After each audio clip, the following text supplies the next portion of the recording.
بسم الله الرحمن الرحيم إن الحمد لله نحمده تعالى ونستعينه ونستغفره ونعوذ بالله من شرور أنفسنا ومن سيئات أعمالنا من يهده الله فلا مضل له ومن يضلل فلا هادي له أشهد أن لا إله إلا الله وحده لا شريك له وأشهد أن محمدا عبده ورسوله يا أيها الذين آمنوا اتقوا الله حق تقاته ولا تموتن إلا وأنتم مسلمون أما بعد فإن أصدق الحديث كتاب الله عز وجل وخير الهدي هدي محمد صلى الله عليه وعلى آله وصحبه وسلم وشر الأمور محدثاتها فإن كل محدثة بدعة وكل بدعة ضلالة وكل ضلالة في النار. Ikhwani wa akhwati hafizakumullahu jami'an. Kembali di malam hari ini, malam 4 Zulhijjah tahun 1444 Hijriah, kembali kita membaca kitab Al-Arba'in Hadithan fi Tarbiyati wal Manhaj, 40 hadis yang mengajarkan kepada kita tentang cara membangun karakter individu dan masyarakat sesuai dengan karakter Islami, yang ditulis oleh Syekh Abdul Aziz As-Sadhan hafizahullahu ta'ala. Dan pada malam hari ini kita masuk kepada hadis yang ke 24. Qala al-muallif rahimahullahu ta'ala al-hadith ar-rabi' wal-'ishrun an Abdullah ibn Amr radhiyallahu anhuma qala قال رسول الله صلى الله عليه وسلم لا يقص على الناس إلا أمير أو مأمور أو مرائن. Dari Abdullah bin Amr radhiyallahu anhuma, Nabi sallallahu alaihi wasallam bersabda, tidak boleh ada yang berbicara kepada manusia, baik itu bentuknya cerita, nasihat ataupun khutbah, kecuali dua, adapun satunya ini tercela. Di sini disebutkan ada tiga, yang dua terpuji dan yang satu tercela. Nabi sallallahu alaihi wasallam di dalam hadis ini menyebutkan bahwasanya orang yang berbicara kepada manusia pada khalayak ramai, baik itu berbicara dalam bentuk membawakan cerita, kisah, atau tentang nasihat ataupun khutbah, maka tidak luput dari tiga jenis manusia. Yang dua terpuji dan yang satu tercela. Kata Nabi sallallahu alaihi wasallam, illa amir. Yang pertama, yang terpuji ketika dia yang berbicara kepada manusia adalah amir, pemimpin yang mana kemaslahatan kaum muslimin diserahkan kepadanya untuk dia yang mengatur kemaslahatan bersama di suatu negara. Maka ini yang pertama, dan juga nanti akan dijelaskan insyaallah kenapa demikian. Yang kedua, au ma'mur, seorang yang berbicara kepada manusia, berbicara di tengah-tengah masyarakat. Kalau bukan amir maka ma'mur, wakil dari amir. Artinya pemimpin memberikan perpanjangan tangan untuk berbicara, hak perpanjangan tangan untuk berbicara kepada manusia dari orang-orang yang ia pilih. Dan ini keduanya terpuji. Yang ketiga, au mura'in, atau seorang yang ingin pamer. Seorang yang ingin pamer. Kita akan sebutkan insyaallah ta'ala. Abu Yahya ta'al ikrah hina.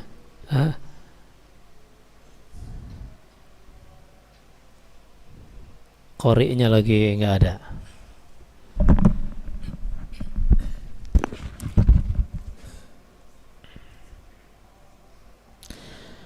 Maka dari hadis ini babul ikhbar. Babul ikhbar, di sini Nabi sallallahu alaihi wasallam seolah-olah hanya memberi berita saja, menyampaikan sebuah kabar bahwasanya orang yang berbicara di tengah-tengah manusia itu tidak luput dari 3 jenis. Dia hanya akan satu dari 3 jenis orang. Yang pertama, dia seorang amir, pemimpin. Dia memang berbicara karena kemaslahatan kaum muslimin sudah diserahkan kepadanya. Makanya mereka ini disebut dengan ulul amr. Ulul amr. Dalam kondisi mansub atau majrur menjadi ulil amr. Amr ini apa? Ai amru maslahatil muslimin.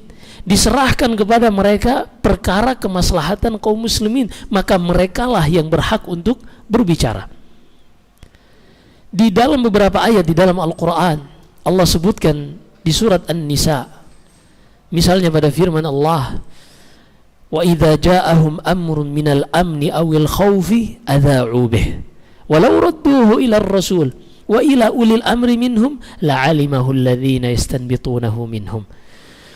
Kalau datang kepada mereka sebuah berita tentang rasa takut akan dimulainya perang atau rasa aman dikarenakan berakhirnya perang, mereka langsung menyebarkan, di-share sebanyak-banyaknya. Kata Allah, ini adalah cara yang salah di dalam berinteraksi dengan berita. Walau radduhu ilar rasul, bagaimana cara yang benar di dalam kita berinteraksi dengan berita yang baru kita dengarkan? Kata Allah, kalau seandainya berita yang mereka baru dapatkan ini mereka kembalikan kepada Rasul atau kepada ulil amr, perhatikan, kepada Rasul semasa hidupnya, kepada pribadi beliau, dan setelah wafatnya kepada syariat beliau, Al-Quran dan hadis yang merupakan peninggalan Nabi sallallahu alaihi wasallam yang menjadi hidayah bagi manusia. Wa ulil amri minhum, atau mereka kembalikan kepada ulil amr, orang-orang yang memang kaum muslimin menyerahkan kepada mereka urusan kemaslahatan mereka, baik dari sisi ibadah, dari sisi kebijakan-kebijakan kemaslahatan umum. Ini semuanya diserahkan kepada pemimpin pemerintah yang sah dari kaum muslimin, sehingga hukumnya wajib untuk menaati mereka. Dengan apa? Dengan otoritas yang Allah berikan kepada mereka. Allah berfirman dalam surat An-Nisa yang lain, ya ayyuhalladzina amanu athi'ullaha wa athi'ur rasul wa ulil amri minkum. Wahai orang-orang beriman, taatlah kepada Allah, taatlah kepada Rasulnya, dan ulil amr. Kembali diulangi dengan ucapan ulil amr, yaitu mereka yang diberikan wewenang otoritas oleh Allah untuk mengurus kemaslahatan kalian. Maka yang berkaitan dengan ibadah, seperti dimulainya berpuasa bulan Ramadan, dimulainya Idul Fitr, Idul Adha, semuanya ini dikembalikan kepada ulil amr. As-sawmu yauma yasumun nas wal fitru yauma yuftirun nas. Orang-orang hari puasa kalian itu adalah hari puasanya kaum muslimin. Bagaimana kaum muslimin bisa berpuasa ketika mereka sudah mendengarkan keputusan dari pemerintah? Demikian pula hari berlebaran adalah hari berlebarannya kaum muslimin secara bersama-sama. Bagaimana mereka bisa bersama-sama ketika yang memegang urusan kemaslahatan mereka yang kita sebut dengan ulil amr, demikian disebutkan dalam Al-Quran, ketika mereka sudah mengeluarkan keputusan.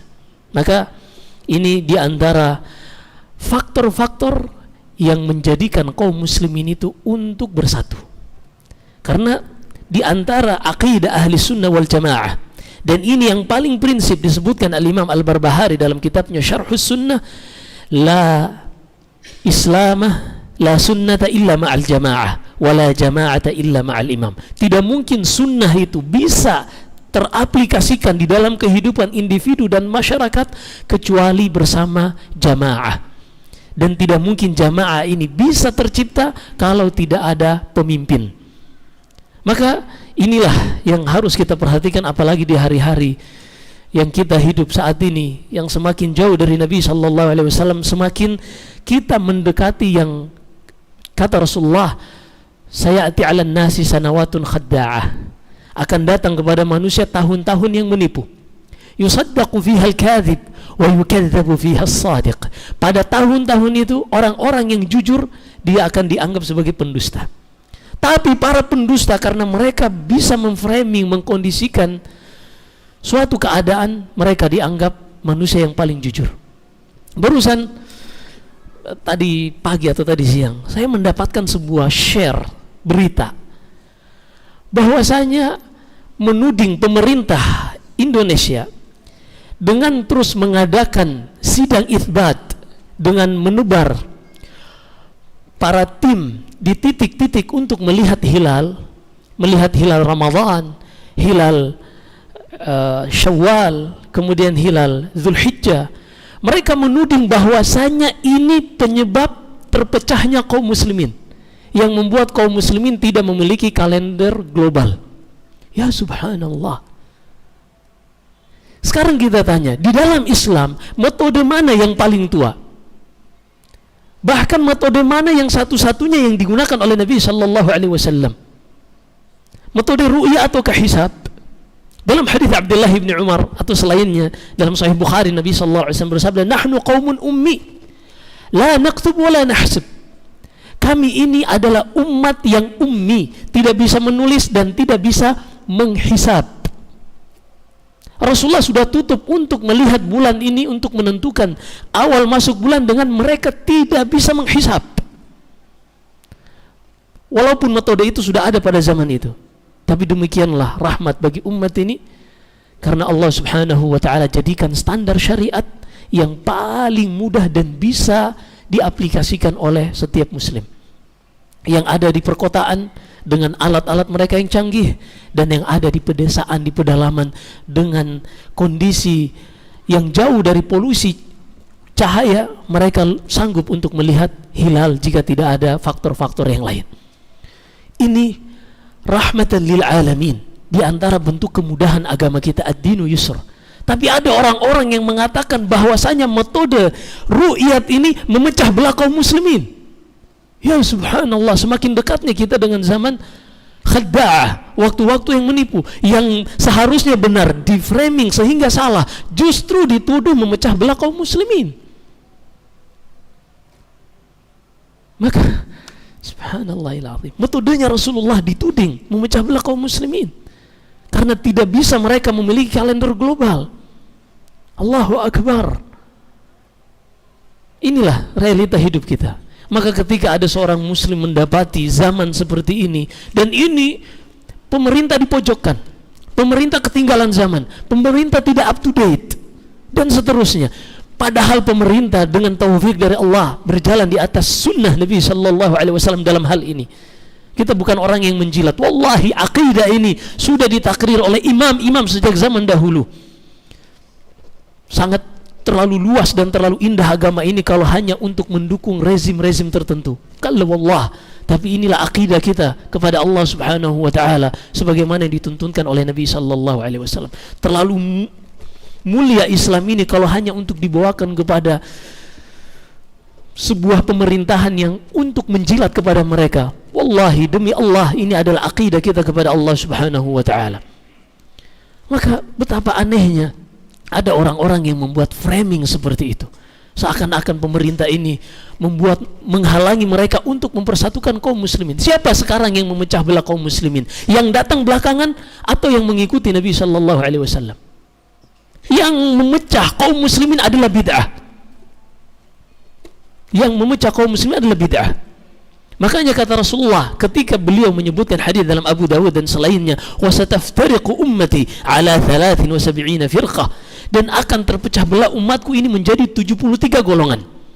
Tahu enggak apa penyebab terpecah belahnya? Illa wahidah, kata Rasulullah, kecuali satu saja yang Allah selamatkan. Qalu man hum ya Rasulullah? Siapa mereka? Mereka jamaah. Dalam riwayat lain, hum ma ana alaihi al-yaum wa ashabi.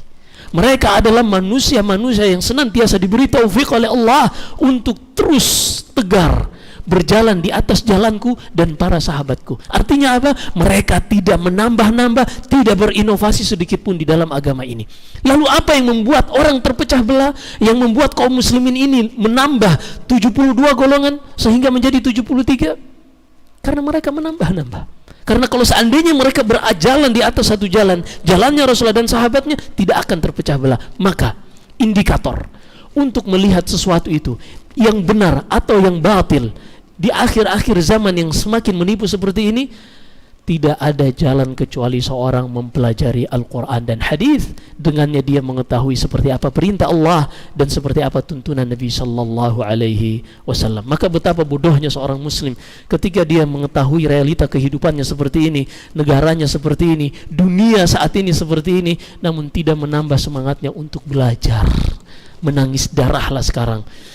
Man lam yadhuq dhullat ta'allumi sa'at man lam yadhuq dhullat man lam yasbir ala dhulli ta'allumi sa'atan tajarra' ka'sal jahli tul hayati. Siapa saja yang tidak mau bersabar sesaat di dalam menahan, bersabar menuntut ilmu, maka hendaknya dia bersiap-siap terus sepanjang hidupnya menelan pil kepahitan karena buruknya dan jeleknya serta pahitnya hidup dalam kejahilan. Harus belajar. Nah, Bismillahirrahmanirrahim. Qala al-mu'allifu hafidhahullahu ta'ala qawlu la yaqussu 'ala an-nasi fihi anna min turuqin naf'in nasi al-wa'di al-wa'dha isim anna. Nah, al-wa'dha wa dzikril qasas fihi wa ma fiha minal ibari. Masyaallah, barakallahu fiik. Yang pertama dari kutipan ucapan Nabi sallallahu alaihi wasallam, tidak boleh ada yang berbicara di tengah-tengah khalayak ramai. Di sini dengan menyampaikan kisah atau cerita, di sini kata penulis terdapat hikmah dan pelajaran bahwasanya di antara metode untuk kita bisa membimbing manusia, mengedukasi manusia, memberi manfaat kepada mereka adalah dengan cara menyampaikan nasihat, begitu juga dengan menyampaikan kisah-kisah yang di dalamnya terdapat pelajaran-pelajaran yang bisa dipetik dalam kehidupan ini. Nah, wa qawluhu aw ma'murun fihi anna wa'dhan nasi wal kalami fi mujami'ihim laisa musya'an likulli ahadin. Qala ba'da syarrahi aw ma'murun ay ma'dhun. Qala ba'du syurrahi aw ma'murun aw ay ma'dhunun lahu fi dhalikal hukmi li'anna al-imama nasbun lil musalihi faman ra'ahu li'anna al-imama nasaba lil masalihi atau nasaba, boleh dua-duanya. Nasaba, aywa. Li'anna al-imama nasaba lil masalihi faman ra'ahu la'iqan nasabahu lil qassi au ghayra la'iqin fala. Nah, ahsant, masyaallah. Masyaallah. Di dalam penggalan sabda Nabi sallallahu alaihi wasallam yang boleh untuk berbicara di tengah khalayak ramai itu adalah au ma'mur, yaitu yang diberi izin oleh pemerintah atau pemimpin. Di dalamnya terdapat pelajaran yang bisa dipetik bahwasanya memberi nasihat atau bimbingan kepada manusia, berbicara di tengah-tengah khalayak ramai di tempat-tempat perkumpulan mereka, ini tidaklah berlaku bagi setiap orang. Artinya tidak semua orang bisa berbicara pada posisi tersebut. Sebagian para pensyarah hadis ini mereka mengatakan au ma'mur ay ma'dzunun lahu fi dzalikal hukum. Makna yang diperintah yaitu orang yang diizinkan untuk berbicara pada kondisi yang disebutkan tadi. Karena seorang imam, pemimpin yang tentunya dia yang menentukan untuk kemaslahatan manusia, dialah yang menetapkan siapa yang pantas untuk tampil dan siapa yang tidak pantas. Maka kalau dia melihat seorang ia rasa dengan tentunya melakukan tes atau uji dan seterusnya, ujian, kalau dia memandang orang tersebut layak, maka dia tempatkan untuk berbicara di tengah-tengah manusia. Kalau memang tidak layak, maka dia berhak untuk menahan orang tersebut tidak berbicara. Iya. Jadi di framing katanya, oh, pemerintah ini membungkam para ulama. Lah hak pemerintah. Apalagi ulamanya ulama provokator. Ini wajib bagi pemerintah untuk mengademkan suasana umat dari para provokator-provokator. Nah, hanya itulah zaman sekarang. Pokoknya apa yang sudah digoreng dan di framing dan kita hanya melihat satu sisi polos, tanpa kurang piknik, apalagi kurang belajar, akhirnya terbawa oleh framing-framing seperti ini dan ikut-ikutan mencela bahwasanya pemimpin ini adalah pemimpin yang seperti ini dan seperti itu. Musibah. Nah, tapi ingat, di sini kita tidak mengarahkan ucapan pada rezim-rezim tertentu. Terlalu indah syariat Islam ini, sunnah Nabi sallallahu alaihi wasallam terlalu mulia kalau hanya untuk dibatasi kepada rezim-rezim tertentu. Ini adalah akidah ahli sunnah yang kita ajarkan, bukan untuk menjilat, apalagi untuk mengharapkan sesuatu dari yang mungkin merasa dan diarahkan kepadanya ucapan. Wallahu a'lam. Nah, وفيه أصل في منع بعض الناس من الوعد في مجامع الناس ويتأكد هذا إذا خشي حصول ضرر للناس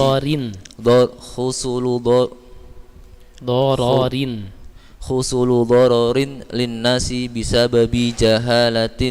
بسبب جهالة المتكلم. Masya Allah. Ini yang baca Abu Yahya, ini bukan santri. Ini bukan santri. Luar biasa ini dengan sangat sedikitnya kesalahan. Ini luar biasa. Ini harusnya mencambuk bagi para pegawai-pegawai yang lain.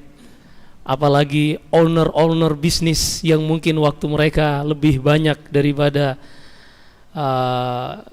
para karyawan. Beliau ini karyawan, Masya Allah, di salah satu BUMN.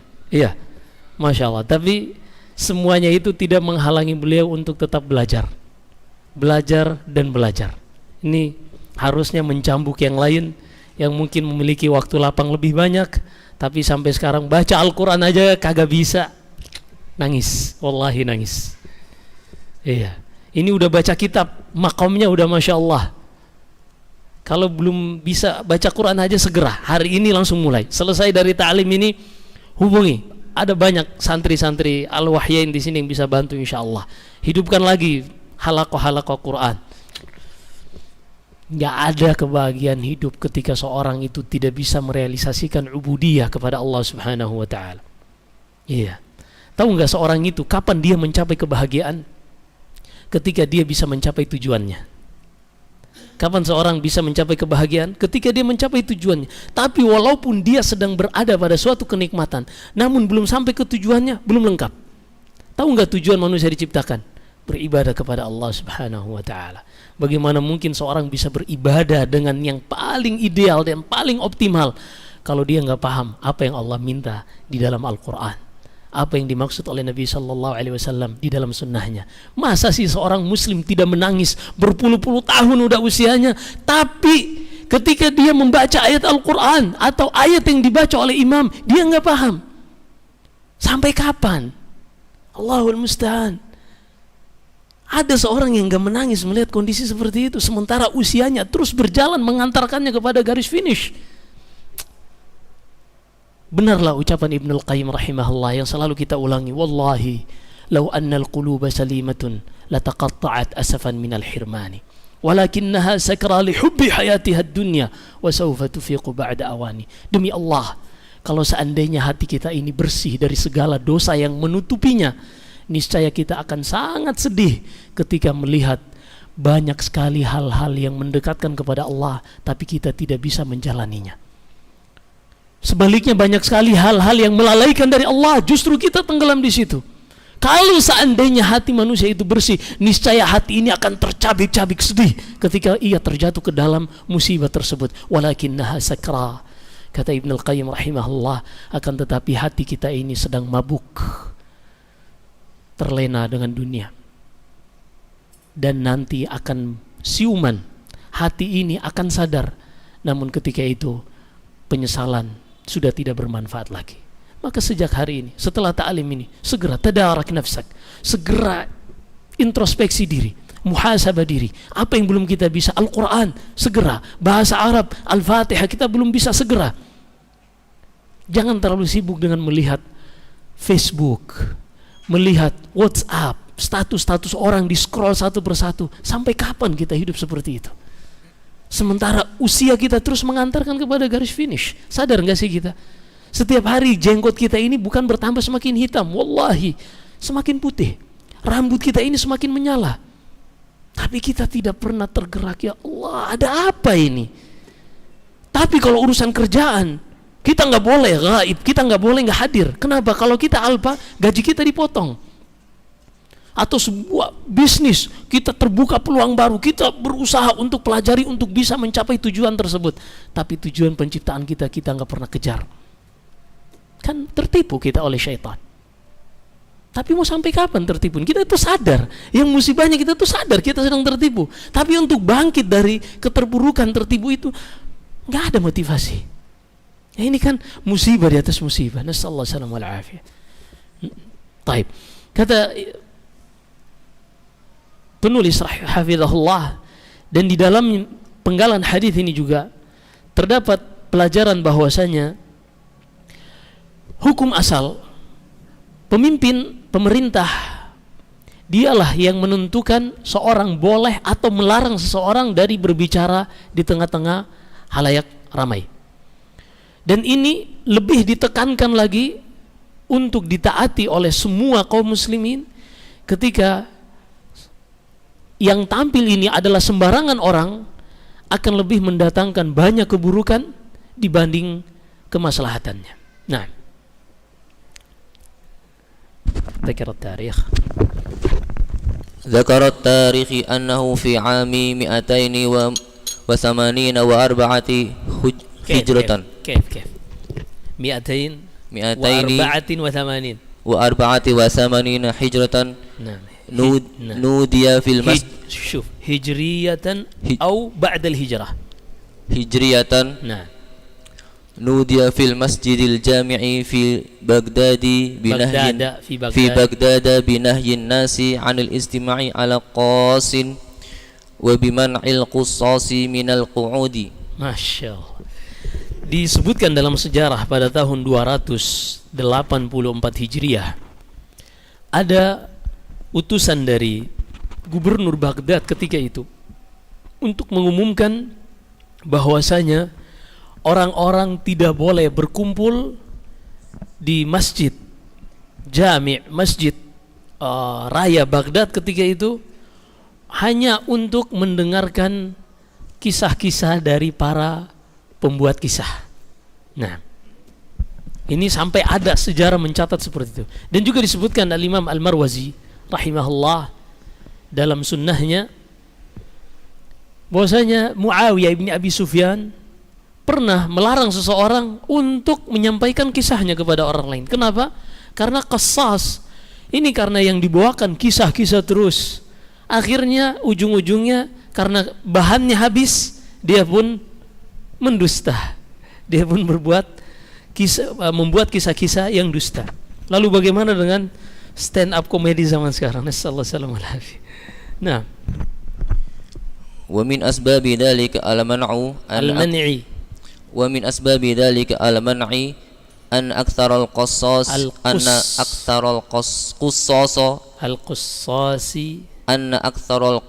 لا يعنى بصحيح العلم. نعم. لأن الغالب منهم الاتساع بذكر القصص دون ذكر العلم المفيد. نعم. ثم غالبهم يخلط فيما يريده وربما اعتمد على ما أكثره محال. Nah, di antara sebab pelarangan tersebut karena kebanyakan para tukang cerita ini, mereka tidak bertujuan untuk sampai kepada ilmu, tapi hanya untuk mencari popularitas, mencari simpati dengan kisah. Karena orang tuh kalau dengerin kisah, Masya Allah, dari 1 jam duduk itu gak kerasa. Tapi kalau dengerin ilmu 15 menit aja udah panas. Iya, ini dari talbis iblis. Nasallahu alaihi wasallam. Juga kebanyakan dari orang-orang yang tukang kisah ini, mereka ini kebanyakan terlalu bermudah-mudahan, bergampang-gampangan di dalam menyebutkan kisah saja, tanpa menyebutkan ilmu yang bermanfaat. Kalau dia menyebutkan kisah, kemudian dia mengambil pelajaran dan hikmah dari kisah tersebut, maka inilah yang disebutkan dalam Al-Quran. Allah berfirman dalam surat Al-A'raf, faqsusil qasasa la'allahum yatafakkarun. Ceritakan kisah-kisah kepada umatmu wahai Muhammad agar mereka mau mengambil pelajaran. Jadi tujuan dibawakannya kisah ini adalah untuk seorang mengambil pelajaran.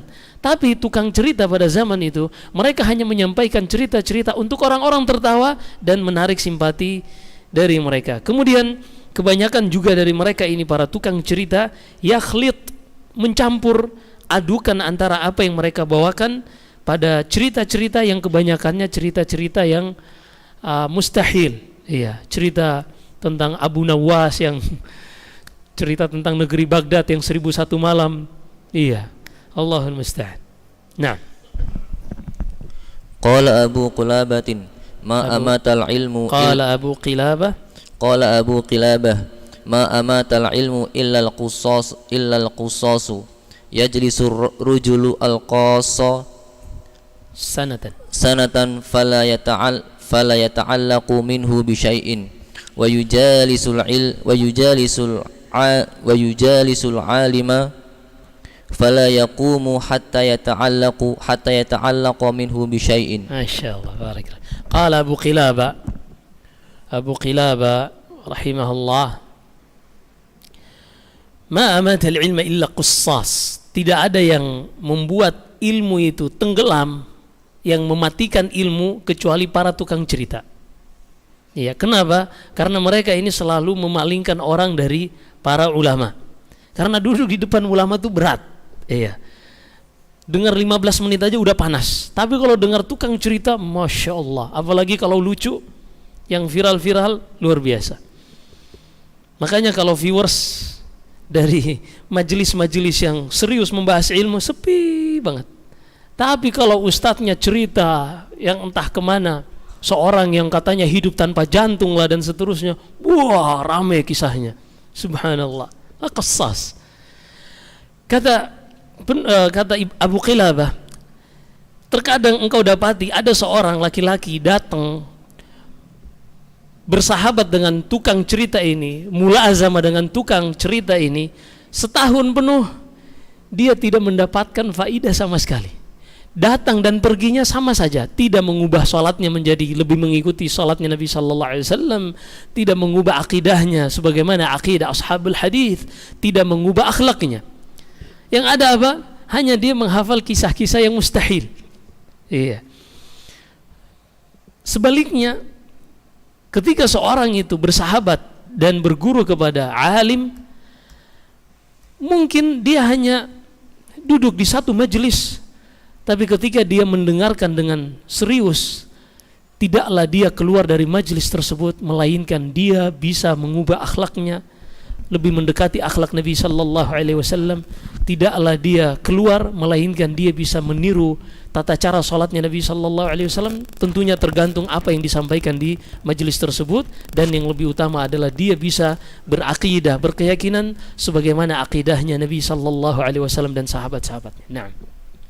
Wa fihi anna al-qasasa wal wa'dha yakunu mahmudan idza kana sahibu ala basiratin min amrihi. Su'ila al-Imam Ahmadu an mujalasatil qussasi faqala idza kana al-qassu saduqan fala ara bi mujalasatihi ba'san. Naam. Di dalam penggalan hadis ini juga kita bisa mengambil pelajaran bahwasanya cerita-cerita dan juga nasihat yang disampaikan ini akan menjadi hal yang terpuji ketika orang yang menyampaikannya dia memiliki basirah. Dia memiliki ilmu untuk memfilter apa yang ia sampaikan, apa yang ia baca. Tidak semua yang ia baca ia sampaikan. Dan Di antara nikmat yang Allah anugerahkan kepada seorang penuntut ilmu, ketika ia diberi taufik kepada kitab yang penulisnya memperhatikan tentang hal ini. Tidak semua kisah ia sampaikan, kalaupun ia sampaikan dan kisah itu adalah bertentangan dengan Al-Quran atau bertentangan dengan realita, dia akan jelaskan. Di antara kitab yang baik dalam hal ini adalah kitab Al-Imam Ibnu Katsir rahimahullah, yaitu kitab Al-Bidayah wan Nihayah. Beliau banyak membawakan riwayat-riwayat dari Ka'ab al-Ahbar, dari Israiliyat, tapi beliau memilah-milah mana yang bisa dipakai, mana yang tidak. Mana yang bertentangan dengan Al-Quran, mana yang menghina para nabi, mana yang mencela para nabi, maka beliau katakan ini tidak boleh dipakai. Ini luar biasa. Ini diantara taufik kepada Allah, taufik dari Allah kepada seorang hamba jika ia diberi taufik untuk mempelajari dan membaca kitab-kitab seperti ini. Kitab yang kedua yang mempelajari tentang para perawi adalah Al-Imam Al-Dhahabi rahimahullah. Al-Imam Al-Dhahabi tidak membiarkan ketika beliau menukil ucapan rawi, lalu rawi ini berlebihan, seperti misalnya tentang Muhammad ibn Abdurrahman ibnu Abi Dhi'ib, mengatakan sesuatu tentang Imam Malik, Malik ibn Anas ibn Malik, sesuatu, beliau tidak tinggal diam. Artinya beliau membela pada posisi yang harus dibela dan beliau membiarkan pada posisi yang memang harus dibiarkan. Nah, ketika seorang diberi taufik untuk membaca kitab-kitab seperti ini, maka ini adalah sebuah kebaikan. Atau dia membaca sebuah kitab yang di situ ada tahqiqnya dari ulama. Tahqiqnya dari ulama. Dan terlepas dari semua itu, yang terbaik adalah seorang duduk di hadapan guru yang mutqin, guru yang memang mumpuni dalam bidang tersebut, karena umur seorang ini sangatlah pendek dan umur seorang sangat pendek dan ilmu itu sangat luas. Berkata seorang penyair, ma hawal ghayata fi alfi sanatin syakhsun fakhudh min kulli fannin ahsana bihifdhi matnin jami'in lirrajihi takrahu ala mufidin nasihi. Kalau seandainya seorang diberikan usia 1000 tahun, dia tidak akan sanggup untuk meliputi seluruh ilmu yang Allah berikan. Akan tetapi cara yang mudah dan ringkas adalah ambillah dari setiap disiplin ilmu matan-matan yang ringkas, engkau hafal, kemudian engkau baca kepada guru yang mumpuni yang bisa memberikan penjelasan dari matan-matan tersebut. Nah, kemudian Al-Imam Ahmad rahimahullah ditanya tentang seorang boleh enggak duduk di majelisnya para tukang cerita. Kata Imam Ahmad rahimahullah, idza kana al-qasu saduqan, jika seorang yang di majelisnya itu membawakan cerita-cerita adalah seorang yang saduq. Saduq ini maqbulul hadis. Hadisnya diterima, periwayatannya boleh dinukil, maka la ara fi mujalasatihi ba'san. Aku tidak melihat ada yang terlarang untuk duduk di majelis-majelis seperti itu. Di majelis-majelis seperti itu. Dan gampang ya sebenarnya untuk melihat cerita itu benar atau tidak, sesuai realita atau tidak. Kalau dia berkaitan dengan kisahnya Rasulullah, kisahnya sahabat atau ulama-ulama yang lain, tinggal tanyakan mana sanadnya. Iya. Mana sanadnya. Dan seorang juga hendaknya dia berhati-hati di dalam membawakan cerita kalau dia belum tathabbut.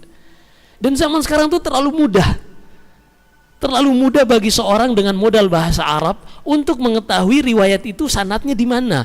Yang menukilkan atau yang pertama membawakan di kitab apa itu terlalu mudah. Dengan bantuan Google ini sangat mudah. Kita tidak bisa menutup mata dari perkembangan teknologi. Dulu awal-awal waktu saya semester 8 di Lipia ingin membuat skripsi, tidak boleh rujukan dalam bentuk PDF. Tidak boleh yang seperti ini karena kurang otentik. Tapi belakangan ini sudah boleh. Kenapa? Karena memang nggak bisa menghindar dari kemajuan teknologi. Karena apa yang ada di dalam kitab diubah ke dalam PDF hanya dalam bentuk yang hard file menjadi soft file. Dulu yang kita lakukan dulu adalah ketika kita baca misalnya Haddatsana Al-Humaidi, kita harus cari Al-Humaidi itu siapa? Abdullah bin Zubair. Maka kita buka misalnya kitab Al-Dhahabi Syiar Alamin Nubala, baru kita buka satu-satu siapa Al-Humaidi. Kita pindah lagi ke setelahnya Sufyan Ibn Uyainah. Maka kita pindah lagi di jilid yang berikutnya. Sangat susah. Tapi zaman sekarang, Allahu Akbar, hadis-hadis di dalam Sahih Bukhari sangat rapi dalam Jami'il Kutubi Tis'ah. Haddatsana Al-Humaidi Qala haddatsana Sufyan, tinggal kita klik tulisan Al-Humaidi, keluar namanya. Lalu kita pindahkan ke beberapa aplikasi yang lain atau beberapa website yang lain, kita cari nama Al-Humaidi dalam Syiar A'lamin Nubala, langsung keluar, tidak lebih dari setengah menit. Allahu Akbar. Nah, wa mimma uniya bihi ahlul ilmi fi sya'nil qasi wal wa'idi umurun minha an yuraji'a ahlul ilmi mudhaf mansub maf'ulun bih, an yuraji'a ahlal ilmi bi khassati fima sayadhkuruhu minal ahadithi war riwayati hatta la yu'thima nafsuhu hatta la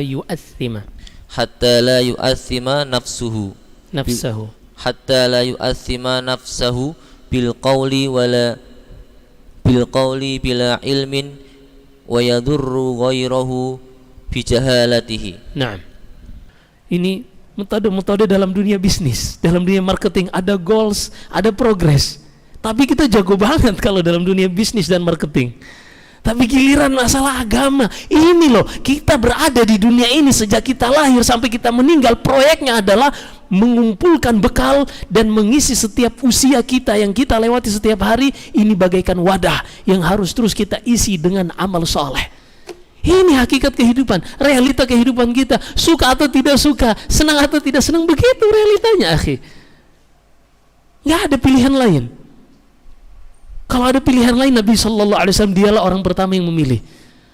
Tapi sunnah Allah ini berlaku kepada semua orang. Innaka mayyitun wa innahum mayyitun, thumma innakum yawmal qiyamati inda rabbikum takhtasimun. Engkau akan meninggal wahai Muhammad, sebagaimana mereka semua akan meninggal. Kemudian kalian dibangkitkan semuanya di hadapan Allah dan saling berdebat di hadapan Allah Subhanahu wa taala. Nah, wa mimma yahsunu dzikruhu fi hadzal maqami annahu fi 'asril qa'imi bi amrillahi nahjul qussasi wal mu'adhi an iradi hadithin an rasulillahi sallallahu alaihi wasallam hatta ya'riduhu 'ala al-khatib al-Baghdadi fama amruhum bi iradihi fama amarahum bi iradihi aw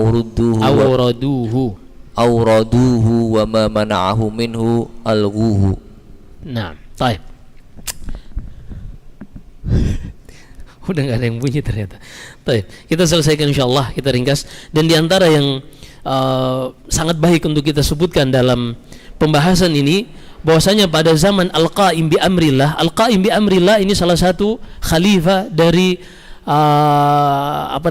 dari Bani Abbasiyah. Beliau pernah melarang para tukang cerita dan tukang nasihat ini untuk menyampaikan satu pun hadis dari Nabi sallallahu alaihi wasallam sampai mereka bertanya kepada Al-Khatib Al-Baghdadi. Al-Khatib Al-Baghdadi ulama ahli hadis, memiliki kitab Adabus Sami', As-Sami' Adabur Rawi was-Sami' Nah, Adabur Rawi. Taib, Al-Khatib Al-Baghdadi. Maka apa saja yang diperintahkan oleh Khatib Al-Baghdadi untuk menyampaikan hadis tersebut barulah mereka sampaikan. Kalau dilarang oleh Khatib Al-Baghdadi, Al-Khatib, maka tidak boleh disampaikan. Kita lanjut ya. Kemudian yang berikutnya, adamu italati majlisil wa'ad.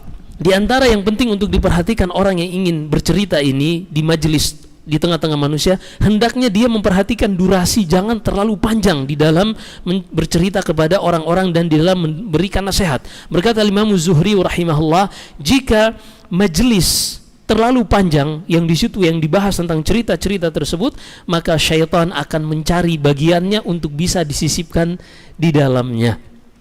Dan berkata Imam Ahmad rahimahullah, aku tidak senang jika seorang tukang cerita membuat manusia ini bosan. Dan ini ada asalnya dari hadis-hadis Nabi sallallahu alaihi wasallam dalam riwayat Ibnu Mas'ud radhiyallahu taala an. Kata Ibnu Mas'ud, kana Rasulullah sallallahu alaihi wasallam yatakhawwaluna bil mau'izah. Dahulu Nabi sallallahu alaihi wasallam itu membuatkan kami jadwal kapan ia memberi nasihat dan bimbingan kepada kami. Jadi nggak tiap hari nasihat terus, enggak. Tapi ada diberikan waktu-waktu tertentu. Kemudian kata beliau, "Idza kana al-mau'udhu sultanan, fa'ala al-wa'idh an yatalattafa liyantafi'a sultan biwa'dih." Jika seorang yang menjadi audiensnya ini adalah pemimpin yang ingin dia nasihati, maka hendaklah dia menggunakan uslub yang terbaik, karena berbicara kepada seorang pemimpin itu berbeda dengan seorang yang rakyat biasa, karena Islam memberikan setiap orang sesuai dengan kedudukannya masing-masing.